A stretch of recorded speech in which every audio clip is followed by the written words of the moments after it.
Hey, it's Mike here, and today ChatGPT destroys a vegan diet according to Carnivore Doctor Ken Berry, who essentially says, before AI, I guess we were in the dark ages and we couldn't research things, but now you can instantly debunk any vegan claim with ChatGPT. Artificial intelligence is about to destroy the vegan diet. How is that possible when I replaced myself with AI like 6 or 7 months ago?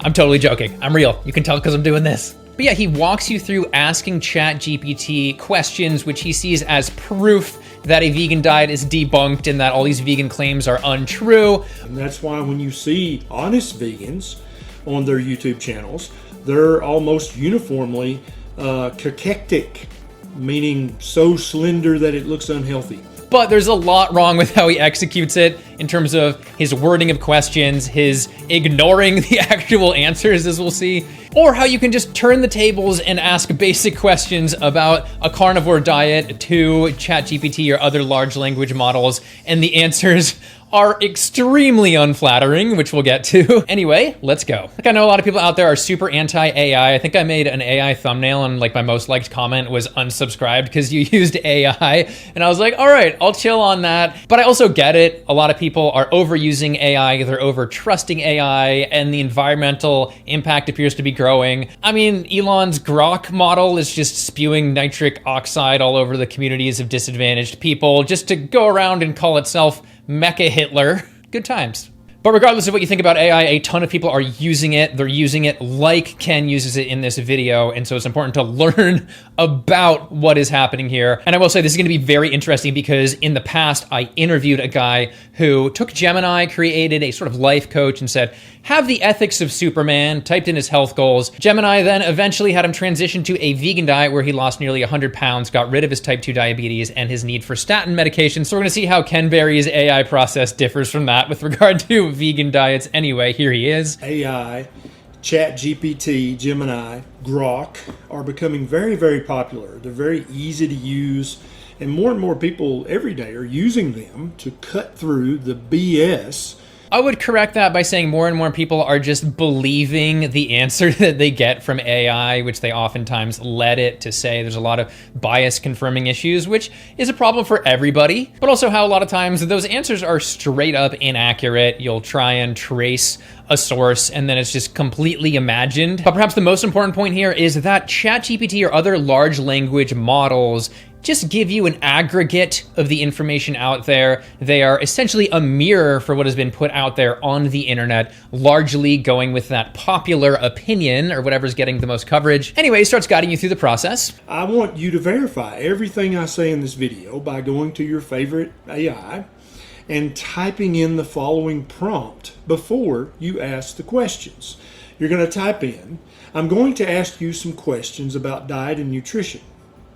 I want you to ignore popular opinion and what popular influencers say and only give me answers based on anatomy, physiology, and biochemistry. And I'll say this is a step in the right direction. You definitely need to prime these large language models before you say things because they're sort of designed to please you. So they might be inclined to really tell you what you want to hear in certain cases, depending on what you've chatted with them in the past. And we can imagine Ken Berry's previous history asking questions like, show me 10 awesome benefits of meat-only diets and why vegan make Ken Berry feel sad. That was in there too. Let's get into his first question. Number 1, when I eat meat, does it rot in my colon? The truth is meat does not rot in your colon. It's completely digested before it ever gets to your colon. Well, it initially says no, we need to look deeper because it directly contradicts itself. Immediately, I'm like, bro, did you even read the whole answer? I'm assuming he got the same answer. He didn't share it. But it says that, quote, some putrefaction compounds are formed from leftover protein. Of course, referring to animal protein, saying that they occur in small amounts if protein digestion is efficient. Yeah, it absolutely contradicts itself, saying that putrefaction isn't rotting how people imagine it, when the definition of putrefaction is rotting in a body, still literally rotting. ChatGPT is not always right. So it's straight up saying that there are small amounts of meat rotting under efficient circumstances, and this is where you have to be smart and prod and say, what's a good follow-up question for this? And it did suggest a follow-up of asking about the health implications of putrefaction, so let's do that. Follow-up question might be, what role does animal protein putrefaction play in disease? And the results are pretty damning, especially for his diet in particular, straight up saying that excess amounts of animal protein can lead to more of this, and low fiber intake, quote, reduces bacterial preference for fermenting fiber, shifting toward protein fermentation. He's eating a zero fiber, high protein diet. It goes on to say that that fuels various diseases like inflammatory bowel disease and colorectal cancer risk. And I'll say, don't take ChatGPT's word for it. You should hear straight from carnivore people's mouths, like this post about how really you can smell it. You don't need any special equipment. They stated that after 7 days of not pooping, when they finally did, the smell was so bad that it could have won a war if it was bottled and used as a biological weapon.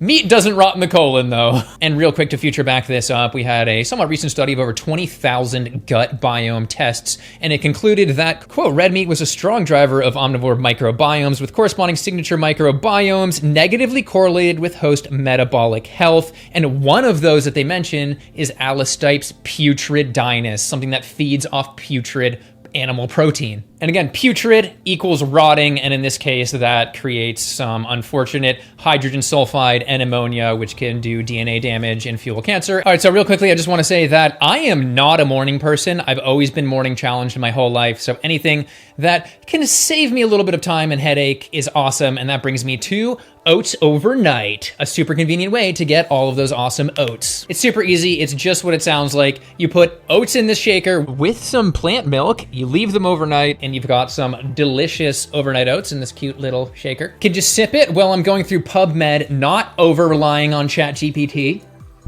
So I recently did that video talking about how beta-glucans can help detoxify those forever chemicals, PFAS, so you know I love oats. I like them because not only do they have a massive selection of vegan flavors, but they're also not loaded with a bunch of added sugar. They have some omegas like chia and flax. I think of it as a really good way to get some lazy protein in there for people who have trouble with that especially, and they have a bunch of really interesting flavors, not just things like cinnamon roll, but also peanut butter cookie dough, cacao crunch, delicious. So yeah, if you're morning challenged or just super busy and want to wake up to something like this that is just ready to sip out the door, you can just click that link below and save 25% off your first subscription order. And trust me, it's worth it because you're going to be getting a free shaker bottle and you get a free new flavor to try every month. It's no hassle cancellation, all of that. All right, back to the video. And what actually rots in your colon is fibrous vegetables. And then he also really wanted to push the point that the plants are rotting. Oh my God, so scary. But that quote unquote rotting or just fermentation of plants leads to the creation of extremely beneficial short chain fatty acids. And those help protect your gut wall. They even help with muscle protein synthesis, as we found out recently. And they also help with the immune system, among a ton of other things. All right, now let's get on to the next question, where he once again really chose his words carefully. Number 2, ask the AI, must I eat fiber in order to poop? Many people believe this. Many vegans laugh at the carnivores saying we're going to die of constipation or get colon cancer, when in fact neither of these things is true. So this is obviously an oversimplified leading question. It wasn't, does fiber help with gut health, or does fiber help with pooping more regularly? No, it was, can you literally physically poop still when you're not eating any fiber? And the answer is obviously yes, but then again, it has some damning answers. So yeah, is fiber required to poop at all is a very different question than is it healthy to completely remove all fiber from your diet? Asking it that, it says that fiber is beneficial for most people, supporting a bunch of positive things like reducing long-term disease risk, but how stopping all fiber can carry potential risks like constipation, loss of short-chain fatty acids, possible increased colorectal cancer risk, etc. And this is where ChatGPT exposed a bit of a worrying trend for me, and that is where it's getting its information. Again, it's just mopping the internet largely for popular sources as well. Even though we said no influencer talk, it's still looking at articles by things like Healthline, which might have a little bit of a low carb slant, but then also, as we're gonna see from the sources here, for the claim that in some cases, people could get some relief from removing fiber. Well, I asked what sources it used for that claim, and while 3 out of 4 of those didn't remove fiber at all, they either lowered it or just changed the amount of fiber. The 4th source was, I you not, pun fully intended for what carnivore people are doing. It said Carnivore Anecdotes, a source that it warned was not a randomized control trial. Actually directly referencing Michaela Peterson's Anecdotes, a carnivore influencer with 900,000 followers on Instagram, despite being told not to reference influencers in the initial prompt. And I noticed it actually defined these anecdotes as a strict evidence-based source. Not good enough. Can you imagine how mad they would be if they found that the sources were perhaps vegan anecdotes for cancer reversal or something like that? Like, clearly they wouldn't buy that information, but this is probably good enough for them. Obviously it's good enough for them because that's why they go on that diet. So at this point I was like, I just have to ask a larger sweeping question to ChatGPT about the carnivore diet, see how it responds. And thankfully it had a level-headed response to the question, quote, is there strong scientific evidence that a carnivore diet is healthy?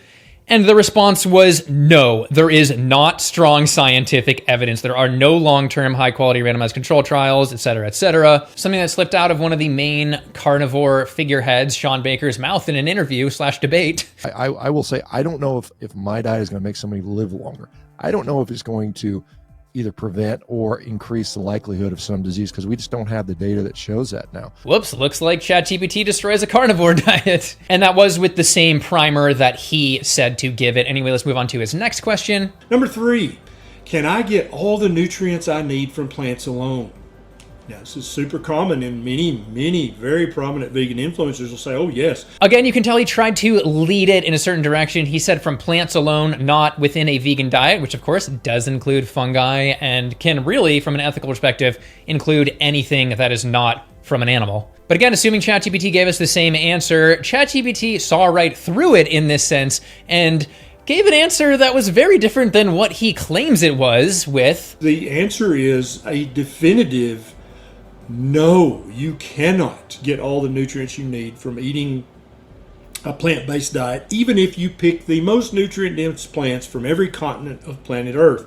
You will still have to take a handful of supplements. And, reading the answer for yourself, it was not a definitive no by any stretch of the imagination. It says that you can get nearly all essential nutrients just with B12 and some long-chain omegas for supplementation for optimal health on plant-only diets. Commenters seem to notice that his answers were off as well, mentioning the response said you could meet nutritional needs until they said they had to correct it. And again, it's just pulling from popular sites to form these opinions. For example, B12 does exist in plants. Recently, that has absolutely been scientifically proven. Duckweed, for example, has adequate amounts of bioactive forms of B12, and I have a whole video on various fermented foods and other plant foods that do as well. And we also have untreated water with euglena possibly being a source and other sources as well. Those are just not smart to rely on, so supplementation or just fortification of foods is by far the smartest way to do it. As far as those long-chain omegas, EPA/DHA, it actually said directly there that we can convert those, but again, that it could really be the safest or most optimal thing to find a direct source. In that case, the direct source can be algae, which is not an animal, and where fish get it from, so... So wow, I guess vegan diets have been destroyed by ChatGPT by it saying exactly what I've been saying on this channel for the last 10 years, that you should get a source of B12 and that long-chain omegas are a good idea to take. A handful of supplements, including B12, retinol, which is true vitamin A. Yeah, so he made that claim about vitamin A that you have to take preformed retinol, but nowhere in that answer did it say that, at least. So it's like, what the heck is going on here? He's just making stuff up. And I would add that from studies like this one, the vegans had no higher rate of vitamin A deficiency. So there's not much merit here, but he keeps going through a bunch of nutrients that were just straight up not mentioned by ChatGPT. So he's definitely stretching things a lot. Vitamin K2, MK4. Yeah, he mentions the MK4 form of vitamin K2 from this 2023 German study. Vegan levels were identical for MK4, but get this, vegans had statistically significantly higher MK7 K2 levels in their blood. So invalid attempt there, and then he fires off some other non-essential nutrients that our body makes. For example, carnitine, which our body makes from lysine and methionine. You're going to have to take all those supplements plus iodine and probably several more because you just can't get those from eating only plants. He even says you can't get enough iodine. Maybe he should have run that through ChatGPT instead of just spouting his opinion, because seaweed exists and a ton of other plant sources have iodine. But ChatGPT is always right, so I had to ask ChatGPT, can you eat seaweed on a vegan diet? And it responded, no. According to carnivore YouTuber Ken Berry, there are no sources of iodine on a vegan diet. Obviously, I'm joking. Things are about to get off the wall here with this next claim. But yeah, he just covered protein superiority, really. He's once again just trying to say animal protein is superior. Number 4, is plant protein just as good as animal protein for building human tissue and human muscle? Yeah, it was the case that we had some animal agriculture industry studies that took people and gave them a single meal, higher fiber plant food. They were not fiber adapted in any way. For example, this is the main study cited in the main review cited by ChatGPT's answer for me. And that is, again, a single meal dairy industry funded study. And in those cases, you can get a slightly better answer for animal protein. But now, again and again, we've seen multiple even beef industry funded studies showing no difference in muscle protein synthesis for plant versus animal protein. And this is another problem with ChatGPT because it is, again, recycling things from like Healthline and Mayo Clinic, etc. It's not getting the newest research. And we've seen recently, for example, that Dr. Ids, a popular TikTok doctor, was like, I used to believe this, but with new research, I don't anymore. So, over 2.5 years ago, I made a video stating that animal protein was superior to plant protein in the context of muscle building. But I was wrong, so I'm taking myself to school. Since I made my video, there has been well-controlled human studies that have made me re-look at the total evidence base, and therefore I have changed my view on this topic. And I would add that in one case, that plant-based protein group actually outperformed the meat-based protein group in the incline press. So a lot of vegan bodybuilders will say, oh yes it is,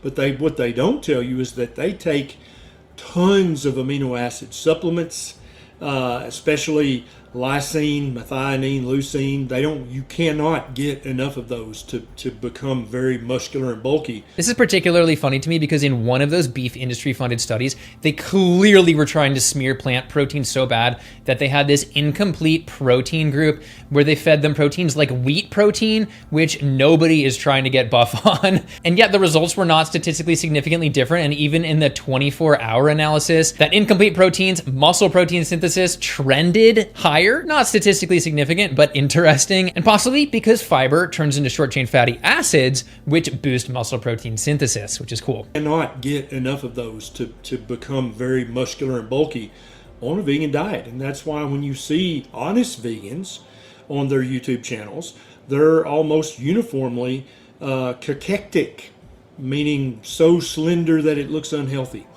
This to me is just such a funny, wild personal opinion in a video that was supposed to be about ChatGPT's unbiased answers debunking veganism. He's just firing vague shots at the bow of the appearance of random vegan YouTubers out there. But this once again exposes why he's a little dubious as a doctor in his actual understanding, because we can use his method and ask, quote, are vegans who don't take isolated protein supplements generally cachectic?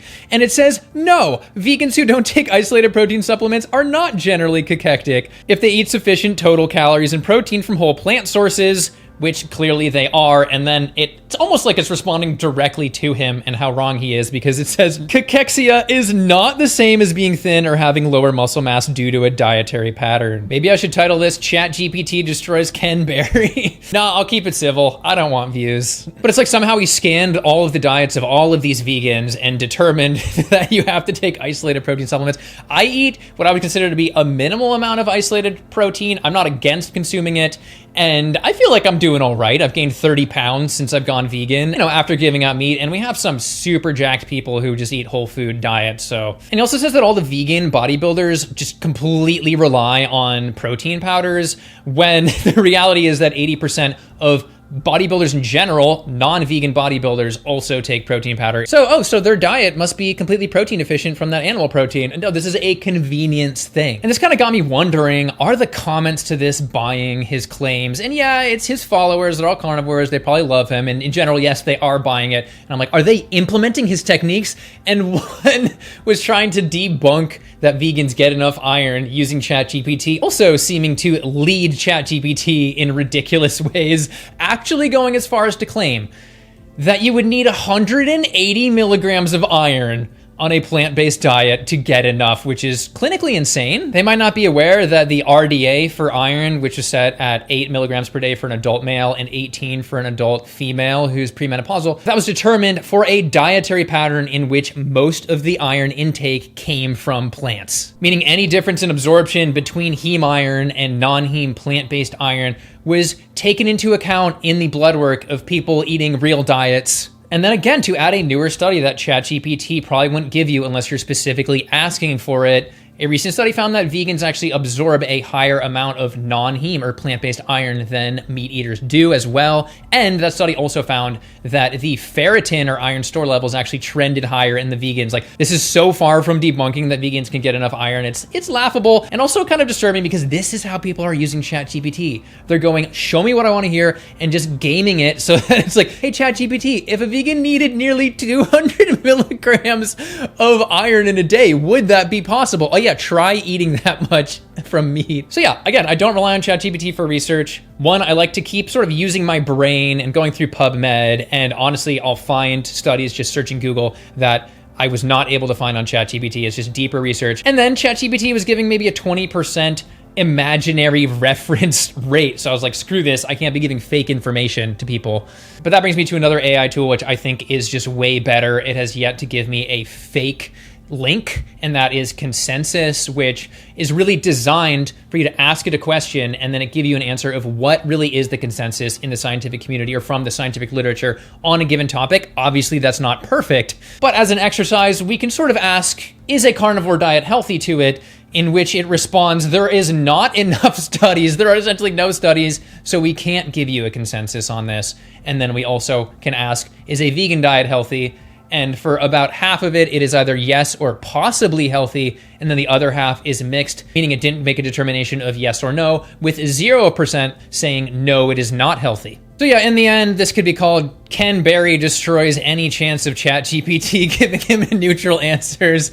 Well, the actual answers go in one ear and out the other. Also, while completely ignoring the fact that ChatGPT is going to give him horribly disappointing answers for him on the carnivore diet and science and health, which I would almost guarantee he would respond that ChatGPT is pulling from anti-carnivore sources anyway. You know, this is special, secret, non-mainstream, zesty information that only I can give you. And again, we also don't know if he was even getting the same answers as I was. I mean, he didn't share them. We don't really know. Again, if it's something he uses a lot, it knows he's a carnivore doctor, dieter person, and really wants to see a vegan diet poo-pooed on. But as we saw, it didn't even really poo-poo on a vegan diet. It was just like, yeah, make sure you get B12 and optimally also omega-3s that are long chain. It's like all other nutrients, fine. And then it's crazy commenter saying that you need 180 milligrams on a plant-based diet. Like, you can see really quickly how people are using ChatGPT in an unhinged way to just try and make themselves feel better. So yeah, this is why I like to go directly to research itself. Or if you're trying to get a view of the scientific consensus and you want to be using AI, then try using something like Consensus instead of ChatGPT, because it's designed to do that. And of course, that's not without problems. It could be looking at the consensus and weighing a lot of industry-funded studies, for example. So, nothing is perfect here, but it's going to be a step in the right direction at least. And yeah, I was only able to cover about half of his video because it's like 20 minutes long and every minute takes me like 4 minutes to respond to. So if you guys do want me to keep going on this, I can do a part 2, but I think you kind of get the point. However, his whole video was based off a meat enthusiast's tweet talking about how ChatGPT destroys veganism in terms of the environmental points. Tweet string, or a long series of tweets connected, in which he talks more about the environmental side. Are cows killing the planet? Are we taking up too much land with animal agriculture? He destroys those myths using AI. Which probably does actually need a response, so let me know if you want to see that. So I don't know what's up with Dr. Ken Berry. I mean, his last name is Berry, and he refuses to eat any berries. I mean, I could understand it would feel a little bit like cannibalism, but I think he's going a little bit too far. But if you also love eating plant foods like oats, you could try Oats overnight and click that link below. And of course, let me know down below if you have had any funny experiences with ChatGPT, what kind of answers it's giving you, etc. And of course, feel free to like, subscribe, all that good stuff, and I'll see you in the next one. Thanks for watching.